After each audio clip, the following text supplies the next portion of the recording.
Siapa di sini yang menganggap Serie A adalah liga yang ketinggalan zaman, liga gerusa-gerusu, atau liganya aki-aki?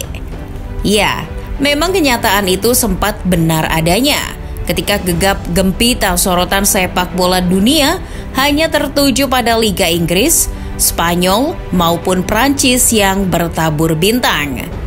Serie A dengan sumber daya finansial mereka yang terpuruk setelah Calciopoli otomatis membuat daya tawar mereka rendah di mata industri.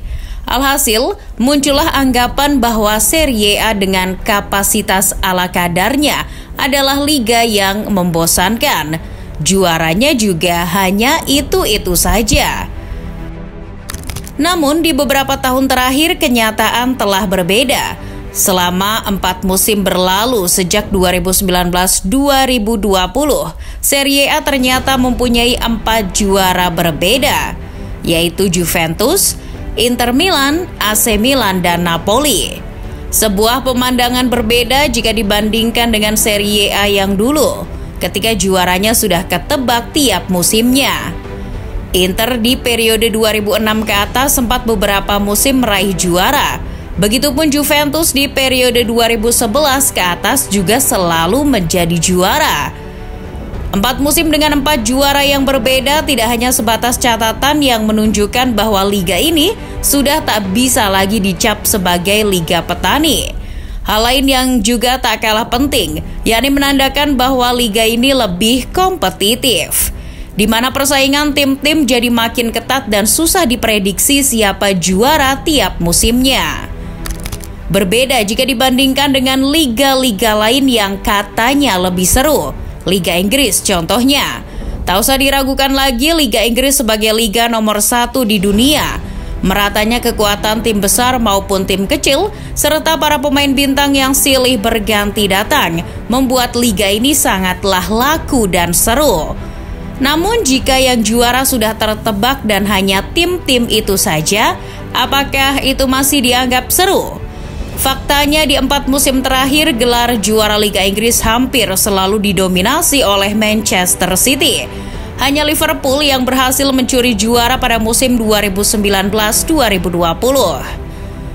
Kemudian di La Liga, peraih gelar juara tiap musimnya juga tak lepas dari 3 klub, Atletico Madrid, Real Madrid, dan Barcelona. Tak dipungkiri hanya 3 klub itulah yang menguasai sejak era 2000-an awal. Apalagi di Ligue 1, sejak kedatangan Qatar ke PSG, makin mudah saja Ligue 1 menemukan sang juara tiap musimnya. Di 4 musim terakhir, hanya Lille yang sempat berhasil mengusik PSG dengan menjadi juara. Begitupun yang terjadi di Bundesliga, dominasi Bayern Munchen sejak 2013 sampai sekarang belum bisa dipatahkan.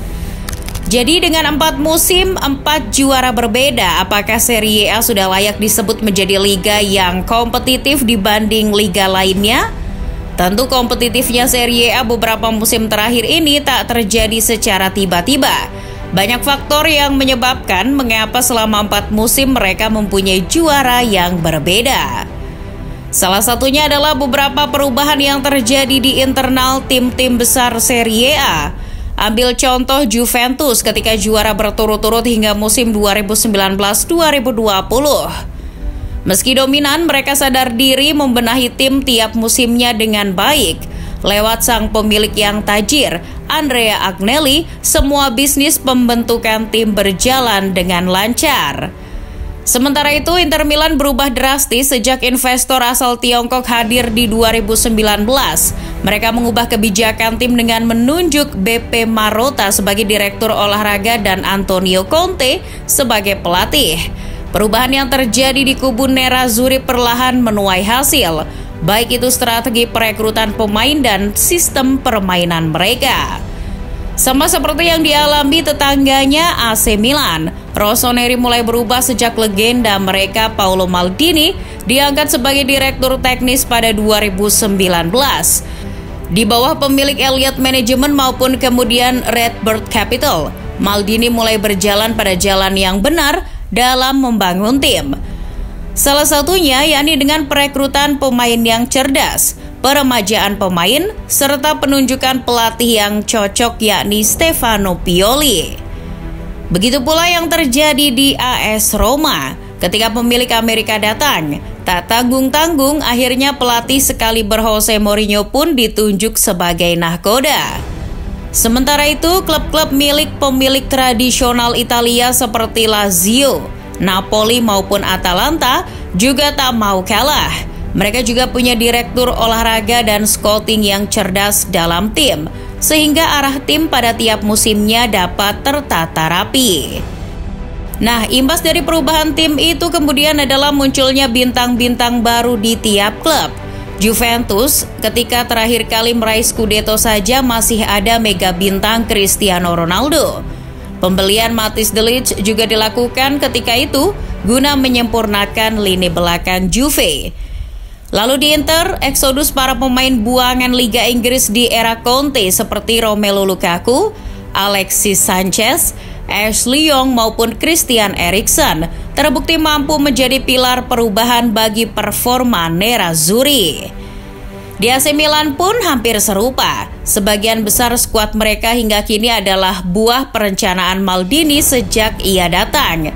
Pemain asing seperti Benacer, Rafael Leao, Brahim Diaz, Theo Hernandez, Tomori, Giroud maupun Minho menjadi bintang baru bagi kesuksesan Rossoneri. Di musim ini, Napoli menjadi juara juga ditandai dengan hadirnya para pemain asing baru yang akhirnya menjadi bintang. Pemain seperti Kvaratskhelia, Kim Min-jae, Zambo Anguissa maupun Matias Oliveira adalah beberapa contohnya. Munculnya tim-tim seperti Napoli maupun Atalanta yang dicap sebagai anggota baru The Magnificent Seven juga menyebabkan peta persaingan Serie A menjadi makin ketat. Napoli yang dulu sering menjadi runner-up kini sudah mampu membuktikannya dengan meraih juara. Mereka pun sontak menjadi kekuatan baru di persepak bolaan Italia. Sang pemilik Napoli, Aurelio De Laurentiis, dan direktur olahraganya, Cristiano Guintoli, kerap dipuji atas kinerjanya selama ini dalam mengelola tim ini. Atalanta di bawah Gasperini pun tak kalah saing. Meski belum meraih juara, mereka selama beberapa musim terakhir mampu bersaing di papan atas. Bahkan mereka sempat juga mencicipi Liga Champions. Selama Gasperini dan Head of Scouting mereka, Gabriele Zamagna, masih bekerja sama, potensi memperebutkan zona Eropa tiap musimnya masih bisa terjaga. Nah, dengan makin ketatnya dan kompetitifnya Serie A, tidak menutup kemungkinan musim depan akan ada juara baru lagi. Bisa jadi Lazio yang musim ini mulai meroket bersama Sarri, atau bisa saja AS Roma jika masih dilatih Mourinho. Atau jangan-jangan justru Atalanta yang mengejutkan setelah lama dibangun oleh Gasperini. Namun terlepas dari itu, bisa saja 4 tim yang sudah menjadi juara seperti Juventus, Inter, AC Milan, dan Napoli kembali meraihnya lagi musim depan. Karena tentu evaluasi dan penambahan kekuatan juga akan mereka lakukan dengan serius. Maka dari itu, kini menjadi serba sulit memprediksi peluang siapa peraih Scudetto musim depan. Kalaupun bisa membayangkan dari sekarang, menurut Football Lovers, siapa nih juara Serie A musim depan?